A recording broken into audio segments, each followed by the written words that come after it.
wabarakatuh. Materi kali ini kita akan membahas mengenai akuntansi perusahaan dagang. Di samping perusahaan jasa, dalam dunia usaha kita mengenal juga perusahaan dagang, yaitu perusahaan-perusahaan yang bergerak dalam bidang pembelian dan penjualan barang. Perusahaan-perusahaan dagang dapat dibedakan antara pedagang besar dan pedagang eceran. Pedagang besar atau kita kenal dengan grosir biasanya membeli barang langsung dari pabrik penghasil barang tersebut atau dari produsennya. Sedangkan pedagang kecil membeli barang dari grosir untuk kemudian menjual kembali barang tersebut kepada konsumen dengan harga eceran. Tujuan pembelajaran kita pada kali ini yaitu agar kita bisa membedakan aktivitas bisnis jasa dengan bisnis perdagangan. Kemudian kita bisa menggambarkan laporan keuangan dari bisnis perdagangan, menjelaskan akuntansi untuk penjualan barang dagangan, menjelaskan akuntansi untuk pembelian barang dagangan, menjelaskan akuntansi untuk biaya transportasi, pajak penjualan, dan diskon dagang atau trade discount, lalu mengilustrasikan kedua sifat dasar transaksi perdagangan, menyiapkan daftar akun untuk bisnis perdagangan, dan menggambarkan siklus akuntansi untuk bisnis perdagangan.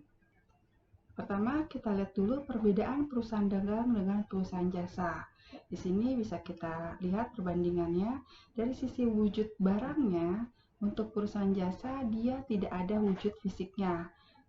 Jadi wujudnya bersifat non-fisik. Tapi kalau untuk perusahaan dagang, karena jelas barang transaksinya adalah penjualan barang dagangan, jadi ada wujud fisiknya. Lalu dalam laporan keuangannya, dari sisi laporan keuangan, untuk perusahaan jasa tidak ada akun persediaan barang dagangan di sisi neracanya dan akun beban pokok penjualan di sisi laba rugi. Tapi untuk perusahaan dagang nanti kita akan mengenal atau mendapatkan akun persediaan barang dagangan di neraca dan akun beban pokok penjualan di laporan laba rugi. Dilihat dari siklus operasinya, bisa kita lihat di sini perbedaannya terlihat sangat jelas sekali antara perusahaan jasa dengan perusahaan dagang. Untuk perusahaan jasa, siklusnya sangat sederhana karena tidak ada persediaan barang dagangan. Jadi, ketika perusahaan akan memperoleh kas, dia hanya ketika pekerjaan telah selesai dilakukan, maka akan kita dapatkan kasnya, baik secara tunai maupun secara non-tunai. Namun, untuk perusahaan dagang, siklusnya dimulai ketika perusahaan itu membeli barang dagangannya dari penjual. Lalu, perusahaan menjual persediaan barang dagangannya kepada konsumen. Terjadi transaksi penjualan. Akhirnya, perusahaan akan menerima kas dari konsumen. Siklus, bisa kita lihat di sini, siklus operasi perusahaan dagang biasanya lebih panjang daripada perusahaan jasa. Tahapan yang memperpanjang siklus ini adalah karena ada pembelian barang dagangan, ada persediaan barang dagangan yang harus dilakukan sebelum perusahaan itu menjual kepada konsumen. Nah, hal itulah yang tidak ada di perusahaan jasa. Kemudian kita lihat kembali perbedaan laporan keuangan pada perusahaan jasa dan perusahaan dagang. Dengan adanya perbedaan aktivitas operasi yang mengakibatkan perbedaan dalam sumber pendapatan dan beban, maka laporan keuangan khususnya neraca dan laba rugi akan berbeda. Kita akan lihat nanti perbedaannya dari sisi neraca dan laba ruginya. Dalam perusahaan dagang, kita akan menemukan yang tadi sudah dijelaskan di awal, yaitu adanya persediaan barang dagangan di neraca dan akun beban pokok penjualan di laporan laba rugi. Akun persediaan barang dagangan dan beban pokok penjualan sangat menentukan besarnya laba atau rugi sebuah perusahaan dagang, karena kedua akun tersebut berkaitan dengan aliran harga pokok atau biaya perolehan barang yang dibeli. Nanti kita akan gambarkan juga mengenai aliran biaya perolehan suatu perusahaan dagang. Kita lihat di sini dari sisi laporan laba ruginya. Untuk laporan laba rugi perusahaan jasa, seperti yang sudah pernah kita pelajari sebelumnya, laba rugi diperoleh dari pengurangan pendapatan dikurangi dengan beban operasi. Tapi untuk perusahaan dagang, kita lihat karena sumber pendapatannya dari penjualan barang dagangan, maka pendapatannya adalah dari penjualan. Penjualan akan kita kurangi dulu harga pokok penjualannya, baru kita dapatkan laba kotor. Laba kotor ini akan kita kurangi beban-beban operasi, baru kita akan dapatkan laba bersih. Jadi bisa kita lihat perbedaan di sini dari sisi pendapatan, pendapatannya berasal dari penjualan barang dagangan, lalu ada harga pokok penjualan. Kemudian kita lihat dari sisi akun-akun di kolom neraca, kita bisa lihat di sini untuk laporan perusahaan dagang, ada akun persediaan barang dagangan di sisi neraca, di sisi aset. Lalu di laba ruginya kita lihat pendapatannya, yaitu terdiri dari penjualan dan pengurangannya atau kontra akun dari penjualannya, yaitu retur penjualan dan potongan penjualan. Di sisi biayanya ada harga pokok penjualan. Kita bisa lihat yang tulisannya merah ini adalah beda antara perusahaan jasa dengan perusahaan dagang.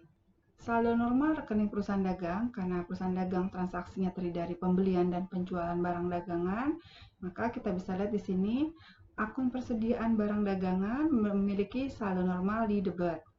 Akun pembelian memiliki saldo normal di debit. Retur pembelian dan potongan pembelian adalah kontra akun dari pembelian. Maka saldo normalnya adalah lawan dari saldo normal akun pembelian, yaitu di sisi kredit. Akun penjualan ini adalah pendapatan dari perusahaan dagang, maka saldo normalnya adalah di sisi kredit.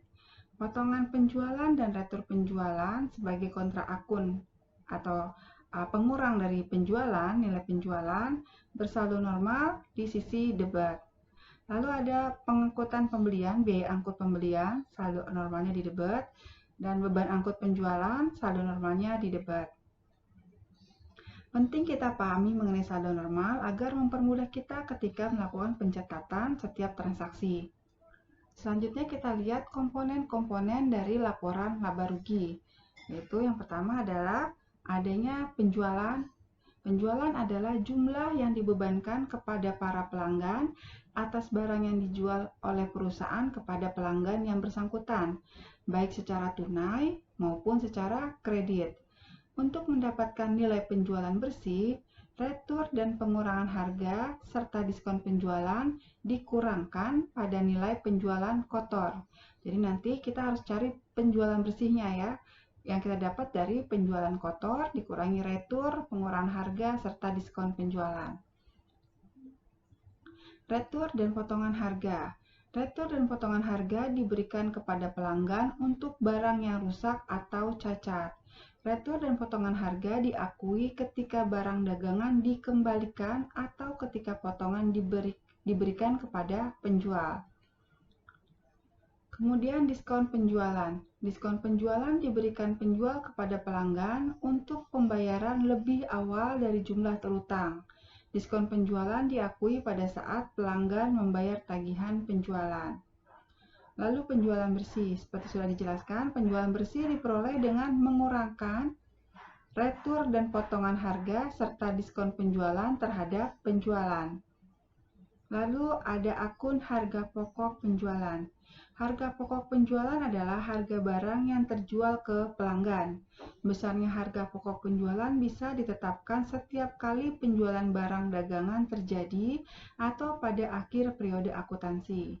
Harga pokok penjualan bisa ditentukan setiap kali penjualan terjadi apabila perusahaan menggunakan sistem persediaan perpetual. Namun, jika harga pokok penjualan baru dapat ditentukan pada akhir periode akuntansi, dikatakan bahwa perusahaan menggunakan sistem persediaan periodik. Nanti kita akan mempelajari dua metode pencatatan persediaan ini, yaitu metode persediaan perpetual dan metode persediaan periodik. Untuk perusahaan dagang, ada dua jenis bentuk laporan laba rugi. Yang pertama adalah laporan laba rugi bentuk bertahap atau multiple step income statement.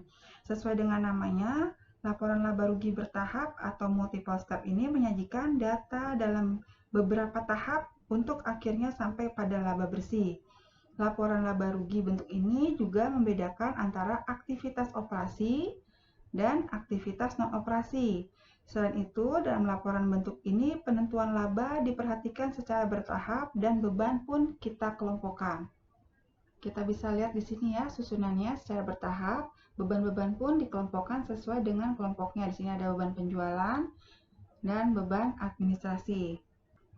Aktivitas non-operasi terdiri atas beberapa pendapatan dan beban serta keuntungan dan kerugian yang tidak berkaitan dengan kegiatan utama perusahaan. Di sini misalnya ada pendapatan sewa dan beban bunga, dipisahkan. Kemudian, laporan laba rugi bentuk satu tahap atau single step. Format laporan laba rugi lainnya adalah laporan laba rugi bentuk satu tahap. Disebut demikian karena dalam bentuk ini hanya ada satu tahap pengurangan total beban terhadap total pendapatan untuk menentukan besarnya laba bersih. Kita lihat di sini, total pendapatan digabungkan menjadi satu, lalu beban-beban dikumpulkan menjadi satu. Kemudian kita lihat di sini cara mengetahui aliran biaya perolehan perhitungan harga pokok penjualan.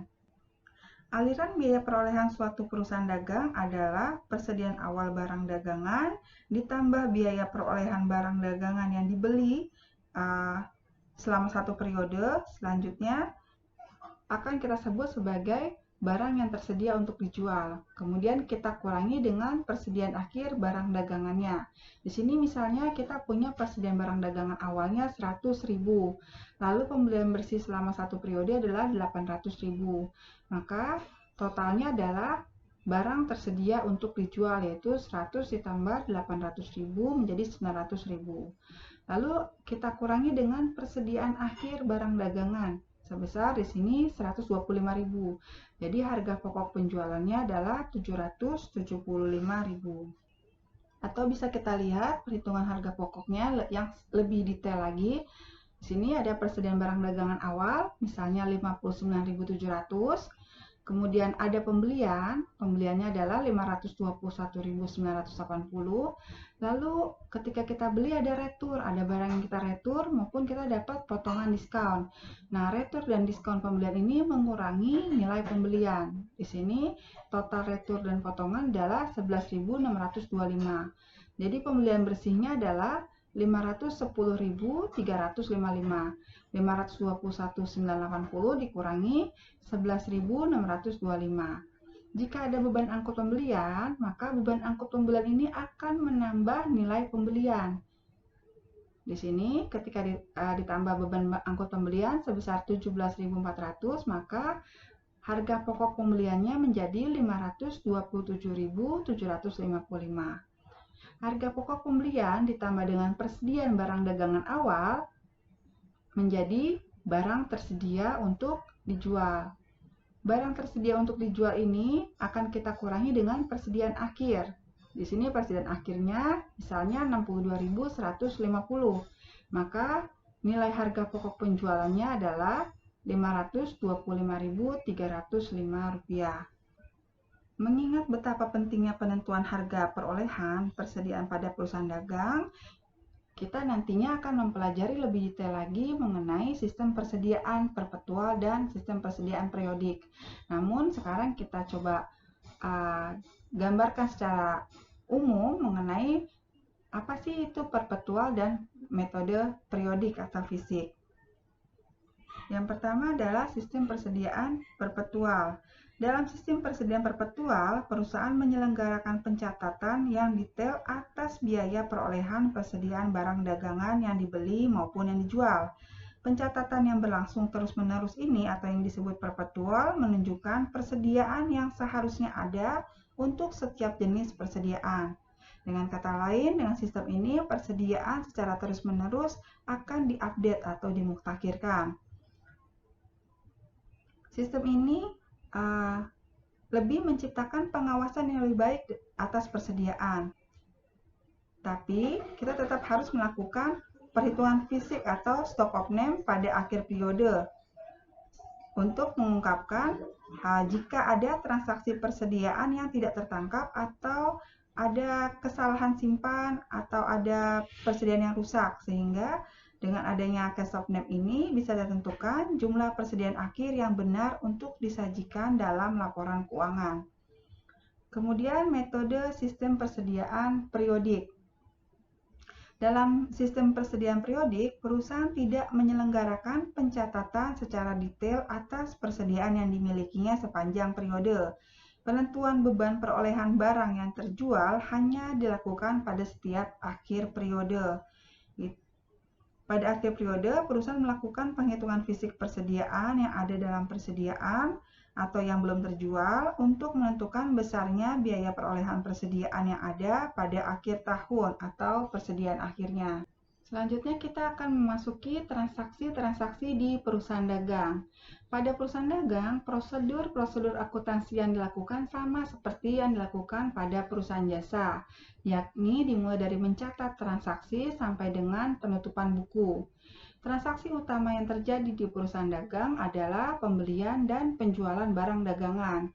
Dalam transaksi pembelian akan timbul ongkos angkut, pajak pertambahan nilai, potongan pembelian, dan retur pembelian. Demikian juga halnya yang akan terjadi pada transaksi penjualan. Kita akan membahas satu-satu mengenai transaksi pembelian maupun transaksi penjualan. Kita mulai dari akuntansi pembelian. Transaksi pembelian barang dagangan meliputi transaksi membeli barang dagangan itu sendiri maupun pembelian aset produktif ataupun pembelian perlengkapan dan jasa lain dalam rangka kegiatan usaha. Pembelian ini dapat dilakukan secara kredit ataupun secara tunai, tergantung dari kondisi perusahaan. Apabila pembelian itu dilakukan secara kredit, maka pasti akan menimbulkan utang dagang bagi perusahaan. Jumlah yang dibebankan kepada perusahaan untuk memperoleh suatu barang sampai dapat terjual disebut dengan harga pokok barang. Harga pokok barang selain merupakan harga belinya juga termasuk ongkos angkut pembeliannya, asuransinya, dan biaya lain yang menyertai ketika kita memperoleh barang tersebut. Untuk transaksi pembelian maupun penjualan, biasanya kita akan menemukan yang namanya pajak pertambahan nilai. Di Indonesia, setiap transaksi pembelian dan penjualan barang dagangan akan dikenai pajak pertambahan nilai sebesar 10%. Pajak yang muncul akibat penjualan barang akan dikenakan kepada konsumennya. Ini berlaku bagi produsen atau bagi perusahaan-perusahaan yang sudah memang ber-PKP ya, menjadi pengusaha kena pajak, maka berhak mengenakan PPN atas transaksi penyerahan barangnya. Pajak pertambahan nilai yang dikenakan kepada konsumen disebut dengan PPN keluaran. Sedangkan pajak yang terjadi akibat membeli barang dagangan kita sebut dengan PPN masukan. PPN keluaran akan menimbulkan utang bagi penjual kepada pemerintah. Sedangkan bagi pembeli, pajak yang ditanggung merupakan pajak yang dibayar di muka atau akan kita catat sebagai aset, ada di sisi aset. Kita lihat contoh transaksi pembelian barang dagangannya. Di sini kita menggunakan metode periodik. Misalnya pada tanggal 1 Juni 2020 terjadi pembelian tunai barang dagangan 25 juta dengan PPN 10% plus PPN ya. Jadi atas transaksi ini maka jurnalnya adalah tanggal 1 Juni didebitnya pembelian barang dagangan sebesar 25 juta. Lalu PPN masukan karena kita membeli barang yang kita beli dikenakan PPN 10%. 10%-nya adalah 2.500.000. Jadi uang yang akan kita keluarkan jika pembelian itu secara tunai adalah 27.500.000 di sebelah kredit. Atau jika kita membelinya secara kredit akan muncul utang dagang di sebelah kredit sebesar 27.500.000.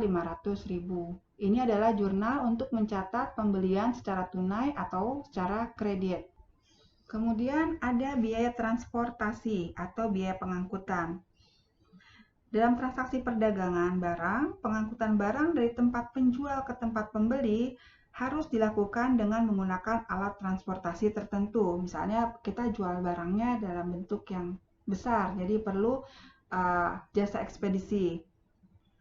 Nah, siapa yang berkewajiban menanggung biaya transportasi tergantung pada kesepakatan antara penjual dan pembeli yang biasanya dituangkan dalam suatu perjanjian penjualan. Pihak pengangkutan akan mengajukan tagihan biaya angkut kepada penjual atau kepada pembeli tergantung pada isi perjanjian tersebut. Di sini kita mengenal ada dua syarat pengangkutan. Yang pertama adalah FOB shipping point, yang kedua adalah FOB destination. FOB sendiri singkatan dari free on board. free on board shipping point, dan free on board destination.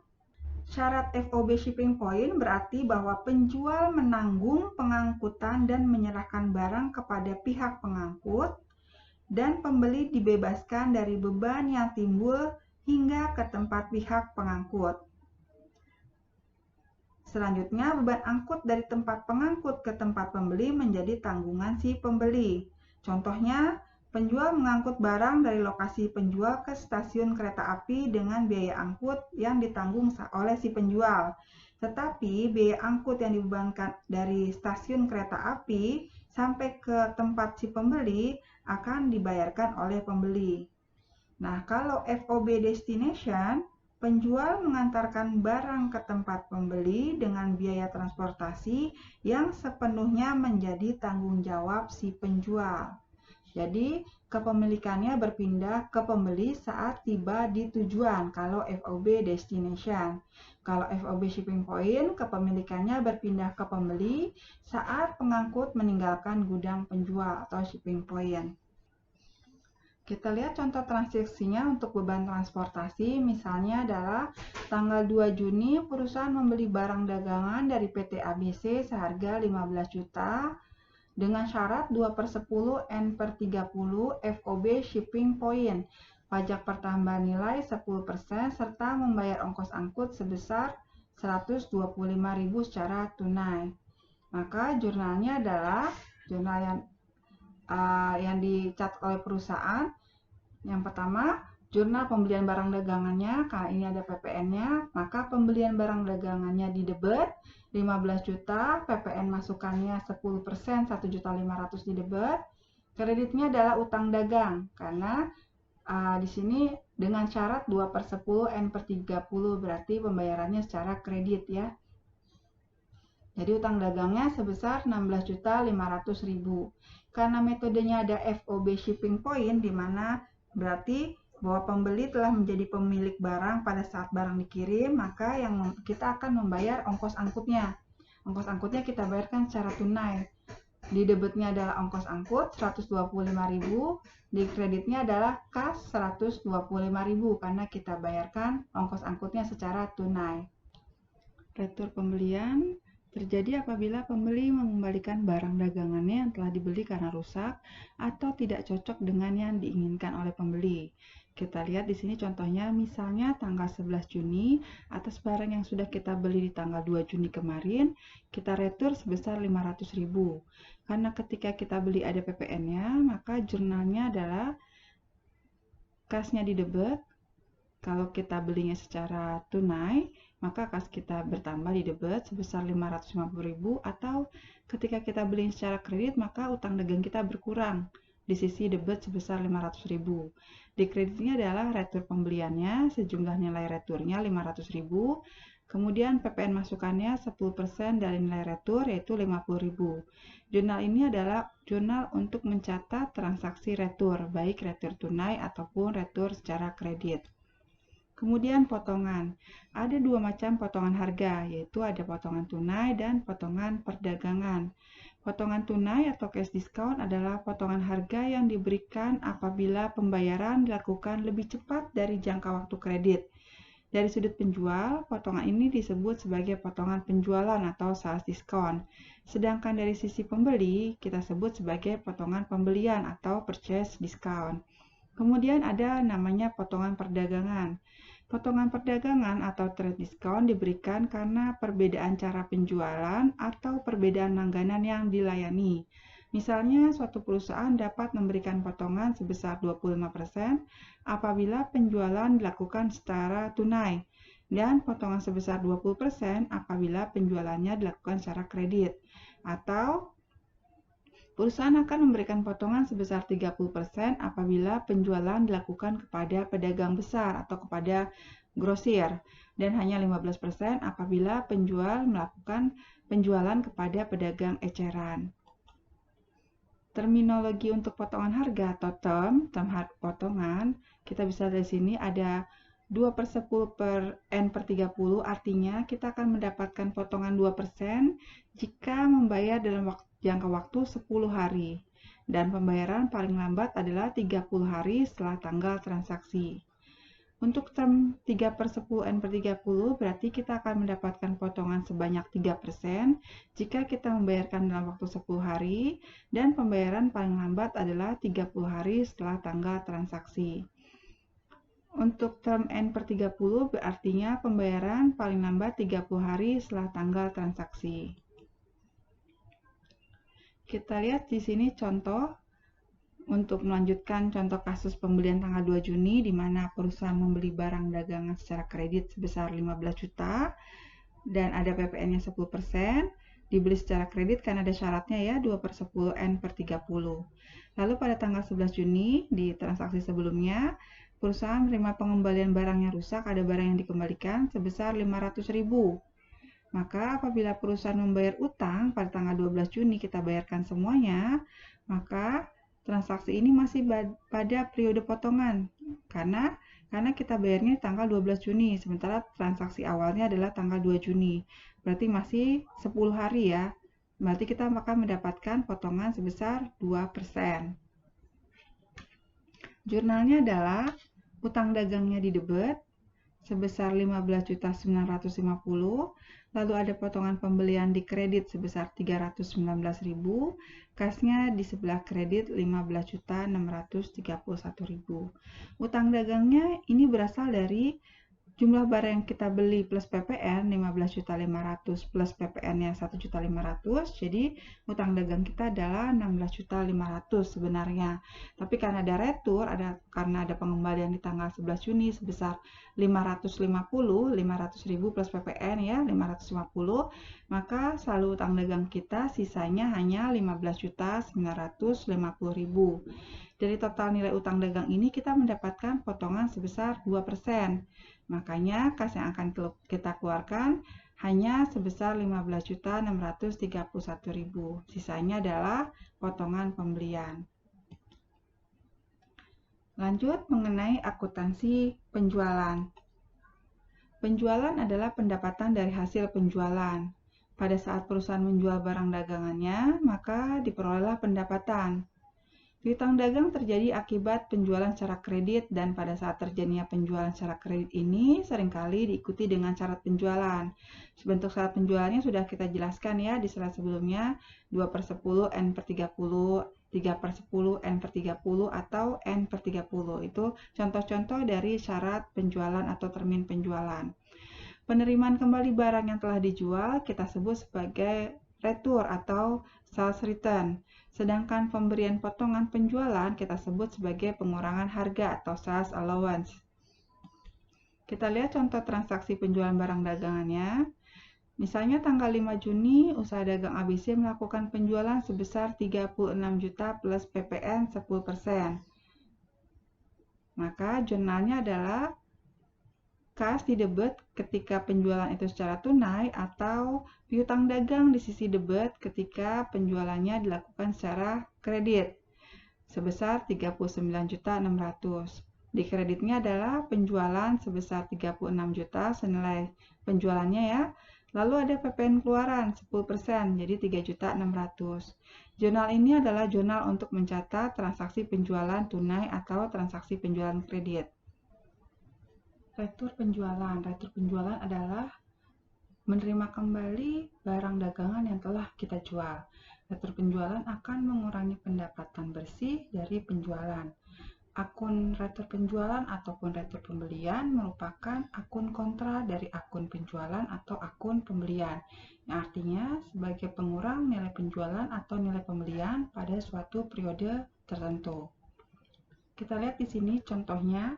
Apabila dijual barang dagangan secara kredit, seperti yang tanggal 5 Juni kemarin, dari contoh sebelumnya, pada tanggal 9 Juni kemudian barang kita jual tersebut, sebagian barangnya atau senilai 1.600.000 dikembalikan karena ada kerusakan.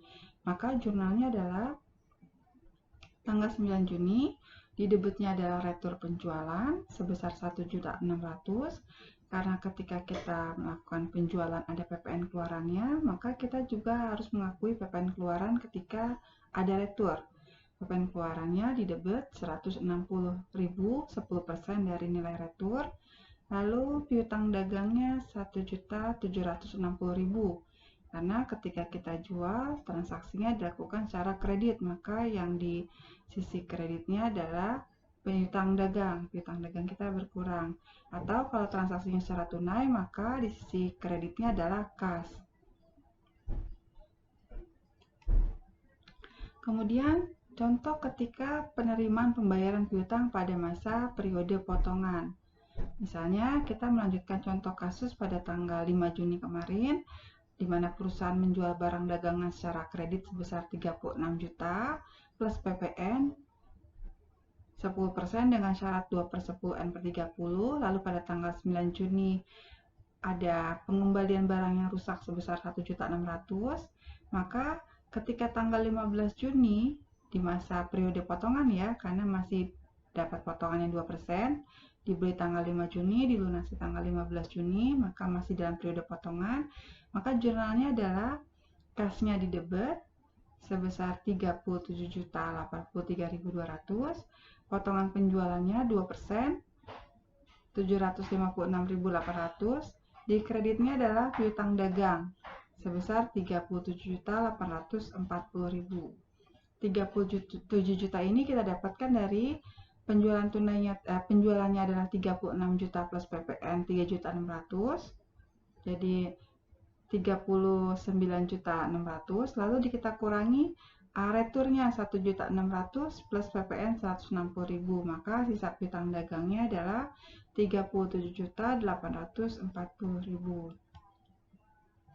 Kemudian PPN atau pajak pertambahan nilai adalah besaran pajak yang terutang dan harus dibayar oleh perusahaan, yaitu sebesar selisih antara PPN masukan atau PPN yang sudah dibayar pada saat kita melakukan pembelian barang dikurangi dengan PPN keluarannya atau pajak yang kita pungut pada saat kita melakukan penjualan.